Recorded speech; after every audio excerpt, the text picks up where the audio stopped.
98 साल की उम्र में दिलीप कुमार का निधन हुआ है। पिछले 8 दिनों से आईसीयू में भर्ती थे दिलीप कुमार को मुंबई के हिंदुजा अस्पताल में भर्ती करवाया गया था। सांस में परेशानी के बाद अस्पताल में भर्ती करवाया गया था। पीएम मोदी ने दिलीप कुमार के निधन पर दुख जाहिर किया है। परिवार के प्रति मेरी संवेदनाएं। प्रधानमंत्री नरेंद्र मोदी ने यहां अपना दुख जाहिर किया है।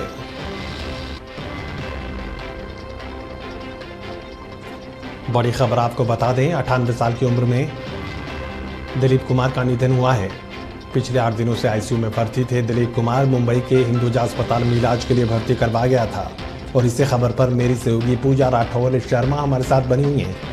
पूजा, करोड़ों जो लोग दिलीप कुमार को चाहते हैं वो अब शोक की लहर में डूब चुके हैं। 98 साल की उम्र में दिलीप कुमार का निधन हुआ है। मुंबई के हिंदुजा अस्पताल में भर्ती करवाया गया था।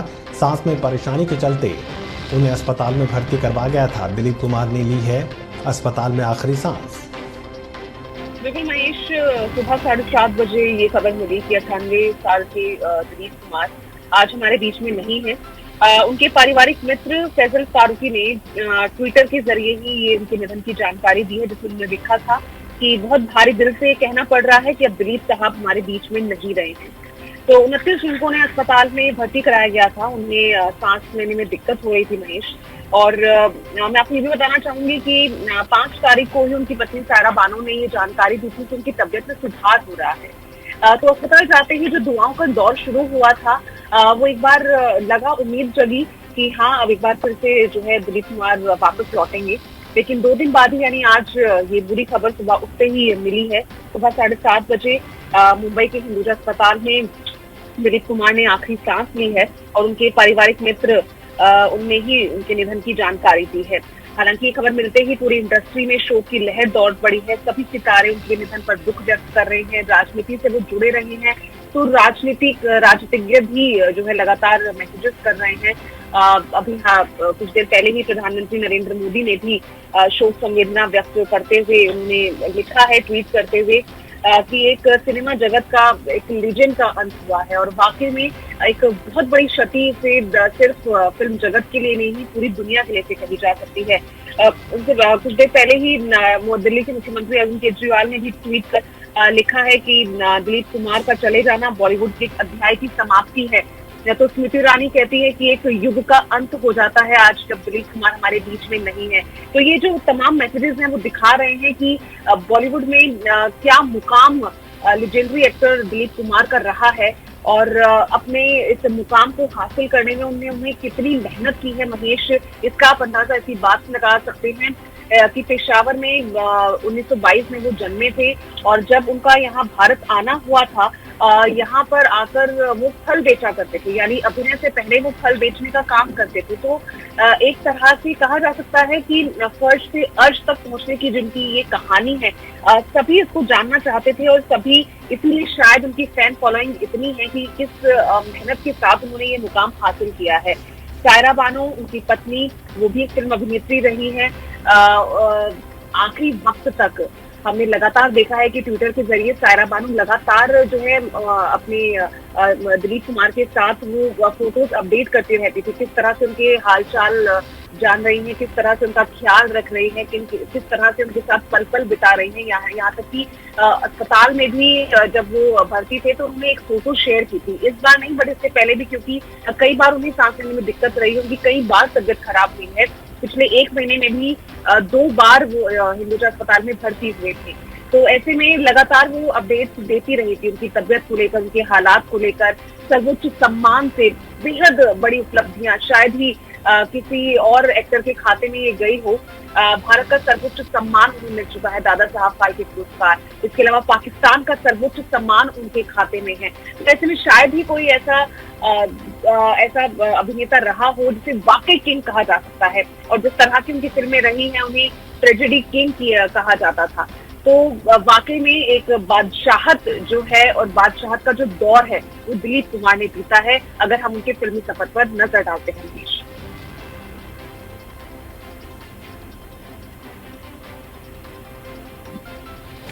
पूजा, न सिर्फ फिल्मी दुनिया बल्कि राजनीति से जुड़े लोग भी दुख जाहिर कर रहे हैं। प्रधानमंत्री नरेंद्र मोदी ने ट्वीट कर यहां अपनी संवेदनाएं जाहिर की हैं।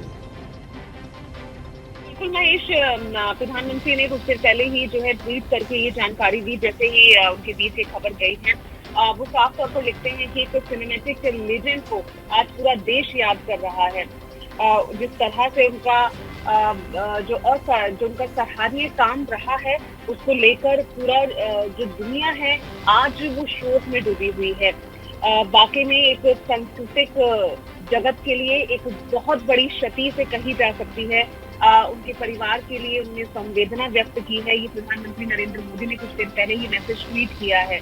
तो लगातार फिल्मी जगत से जुड़ी हुई हस्तियां हो या राजनीतिक जगत से जुड़ी हुई हस्तियां हो, दिलीप कुमार को लेकर सभी जो है अपनी शोक संवेदनाएं व्यक्त कर रहे हैं। दिल्ली के मुख्यमंत्री अरविंद केजरीवाल ने भी कुछ देर पहले ही ट्वीट किया है और उन्होंने यही जानकारी दी है, अपनी जो शोक संवेदना है वो व्यक्त कर रहे हैं। तो एक तरह से कहा जा सकता है कि वाकई में पूरे देश में इस वक्त शोक की लहर दौड़ पड़ी है और सभी अपने अपने जो अनुभव है वो शेयर कर रहे हैं। जी मनीष।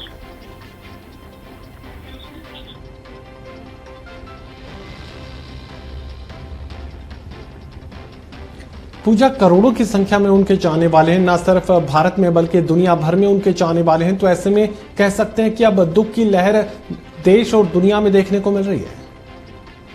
बिल्कुल बिल्कुल महेश, वाकई में देखिए लेजेंडरी एक्टर का जो है निधन हुआ है। दिलीप कुमार शायद ही कोई ऐसा हो जो आज मैं ना जानता हो। उनकी जनरेशन की हम बात नहीं करेंगे, लेकिन अगर हम आज की जनरेशन की भी बात करते हैं महेश, तो वो भी उनके गुण गाती है, वो भी उनको जानती है, उनके अभिनय के थ्रू वो जानती है, उनके जिस तरह के उन्होंने यादगार किरदार जो उन्होंने निभाए हैं उसके थ्रू वो जानती है। तो वाकई में कहा जा सकता है कि एक लेजेंडरी एक्टर का हमारे बीच से चले जाना पूरे देश भर के लिए एक बड़ी क्षति से कही जा सकती है।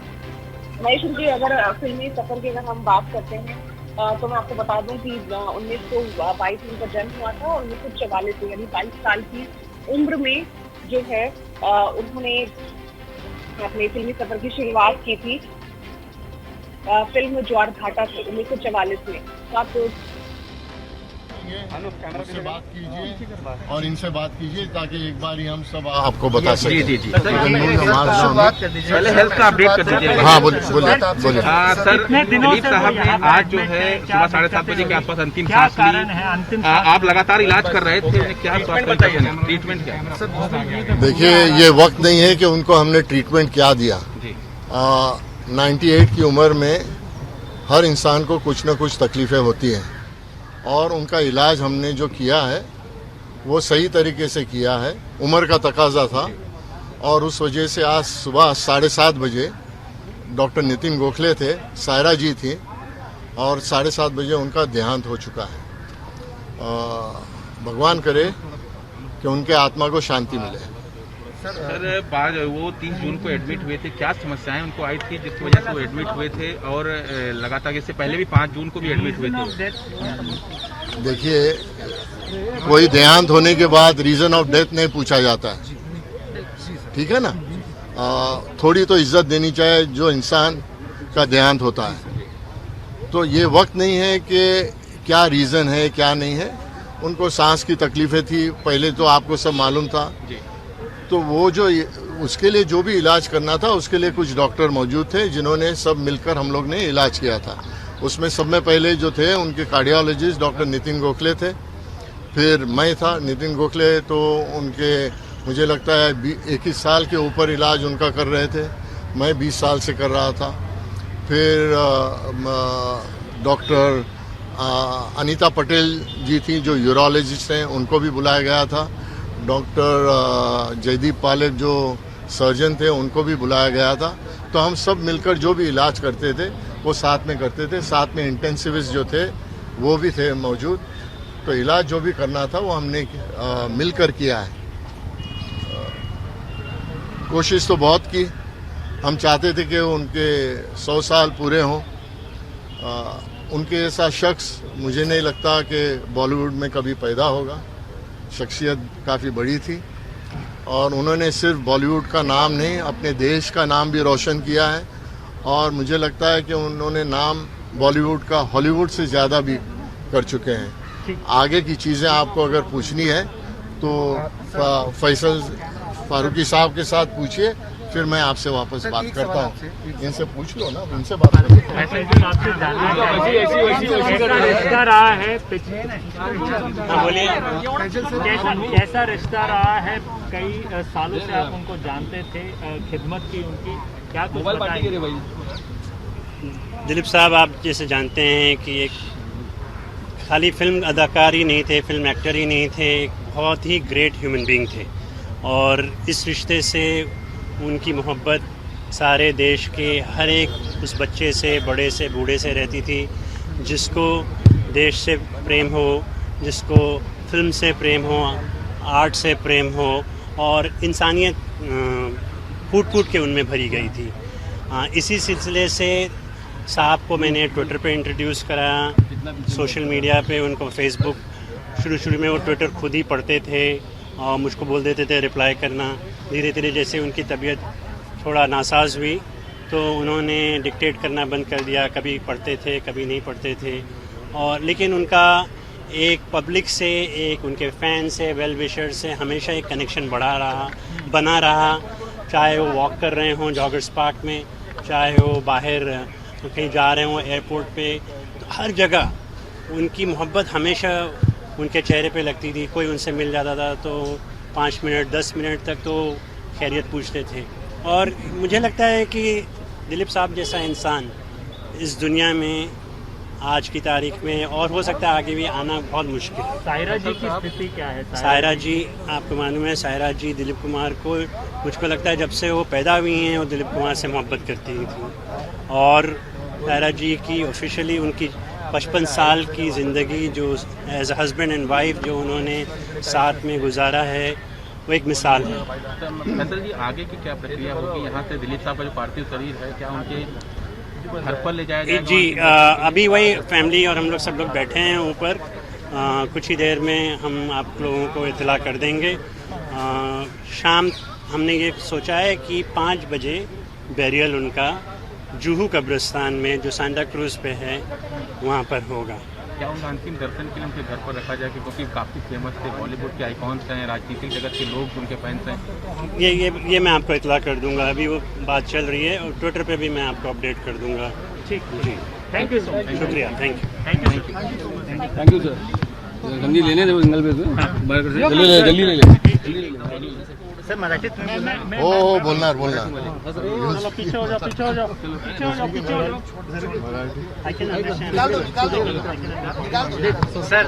पूछो जल्दी। आज अंतिम श्वास घेतला सर, आज अंतिम श्वास घेतला त्याबद्दल थोडासा। आज सकाळी पहाटे 7:30 वाजता त्यांची तब्येत बिघडली होती आणि जेव्हा त्यांची तब्येत बिघडली तेव्हा सायराजी होती आणि त्यांचे कार्डिओलॉजिस्ट जे आहेत डॉक्टर।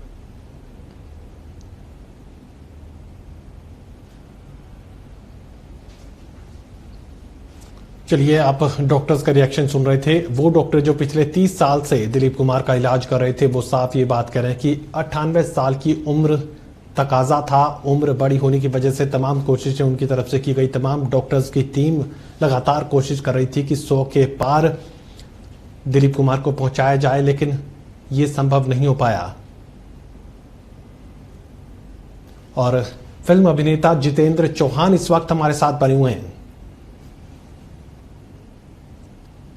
गजेंद्र चौहान फिल्म अभिनेता इस वक्त हमारे साथ बने हुए हैं। लगातार फिल्मी दुनिया से जुड़े लोग अपना दुख जाहिर करते नजर आ रहे हैं। गजेंद्र चौहान इस वक्त फिल्म अभिनेता हमारे साथ बने हुए हैं। गजेंद्र, दिलीप कुमार के निधन से कह सकते हैं कि ना सिर्फ भारत में बल्कि पूरी दुनिया में दुख की लहर इस वक्त देखी जा सकती है। देखिए, बॉलीवुड के लिए तो बहुत बड़ा झटका है, क्योंकि बॉलीवुड के तो दामा का रूप था उनका।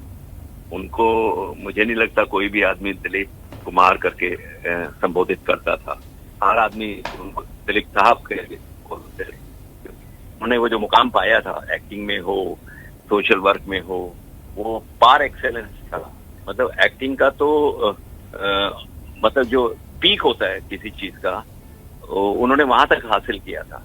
एक अपने आप में इंस्टीट्यूशन थे और दिलीप साहब को देख के बहुत सारे नई पीढ़ी के कलाकारों ने बहुत कुछ सीखा है उससे। उनका जो काम करने का स्टाइल था, जो डिसिप्लिन था, जो डायलॉग डिलीवरी थी और जो चेहरे के हाव भाव होते थे, वो इतने नेचुरल थे कि मेथड एक्टिंग मुझे लगता है वहां से डेवलप हुई।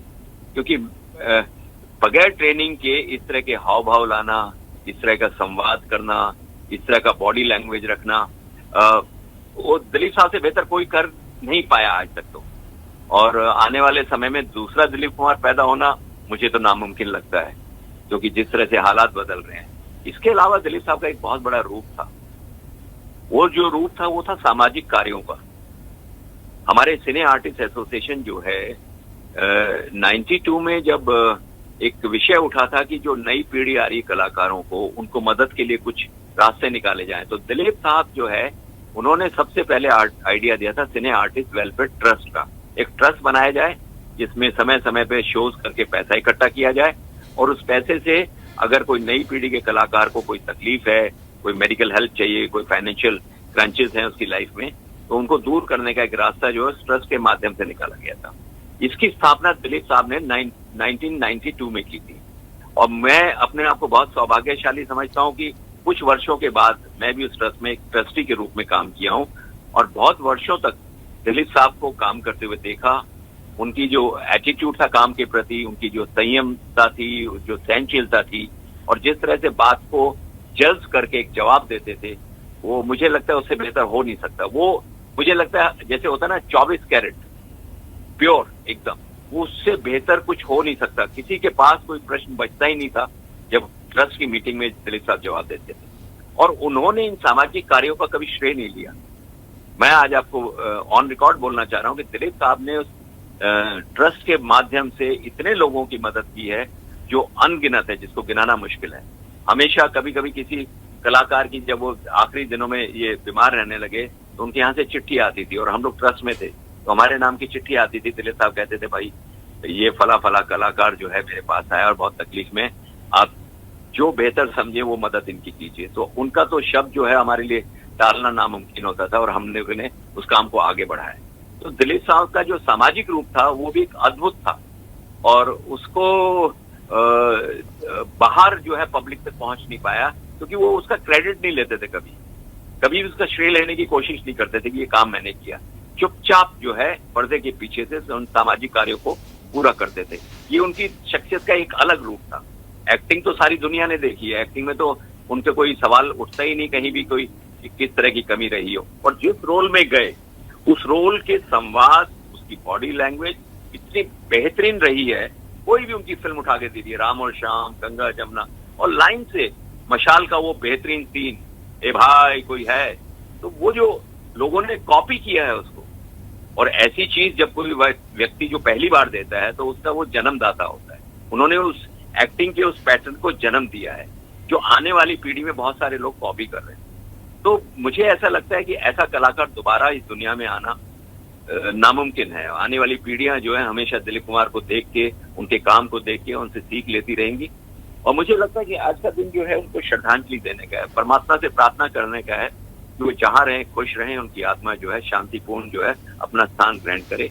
यही इन्हीं शब्दों के साथ मैं अपनी श्रद्धांजलि उन्हें अर्पित करता हूं। और मैं ये कहूंगा कि मेरा निजी लॉस तो है ही, बॉलीवुड का लॉस है, दुनिया भर में उनके चाहने वालों का लॉस हुआ है क्योंकि आज से उनकी इनिंग खत्म हो गई। तो जहां तक दिलीप साहब को देखा है, इसके बाद का जो कुछ भी अगर उनकी जिंदगी से होता तो वो देख नहीं पाता। 1998 के बाद किला एक आखिरी फिल्म थी मेहरा साहब की, वो उन्होंने की थी, उसमें काम किया था। उसके बाद उन्होंने एक्टिंग से संन्यास ले लिया धीरे धीरे। 1944 में ज्वार भाटा से शुरू किया और जिस तरह का ज्वार भाटा पिछले कई वर्षों से उनके हेल्थ इश्यू को लेके आता रहा है उनकी जिंदगी में, वो उनको काफी परेशान भी किया है। लेकिन फिर भी वो एक फाइटर से जिंदगी से लड़े और इतने वर्षों तक अपने आप को संयमता के साथ, सायरा जी ने जिस तरह से उनका साथ दिया, मैं बहुत ही अद्भुत है सायरा जी। मैं आपको अगर आप समय हो तो 2 छोटे छोटे इंसिडेंट आपसे शेयर करना चाहूंगा ताकि दर्शकों तक ये बातें आज के दिन तक पहुंच पाए, अगर आपकी इजाजत हो तो।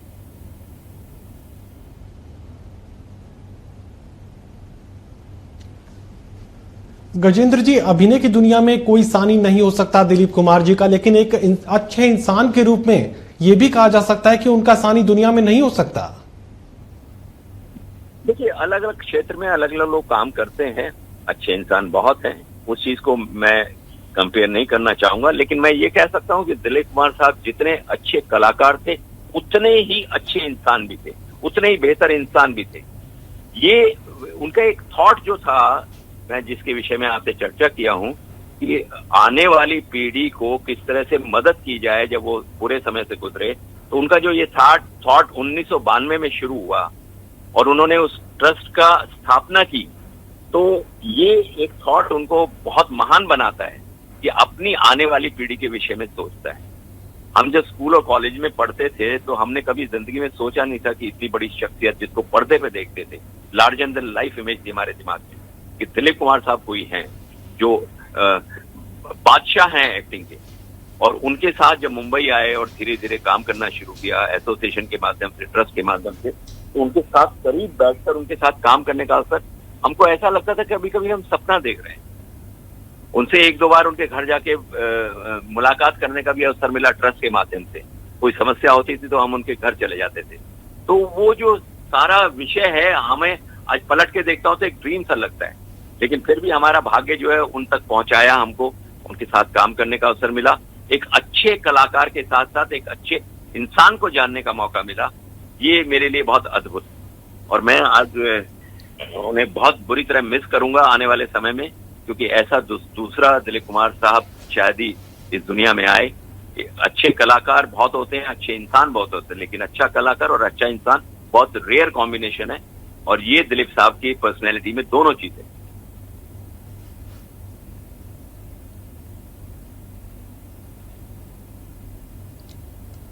गजेंद्र जी, टोटल न्यूज से इस पूरी बातचीत के लिए आपका शुक्रिया।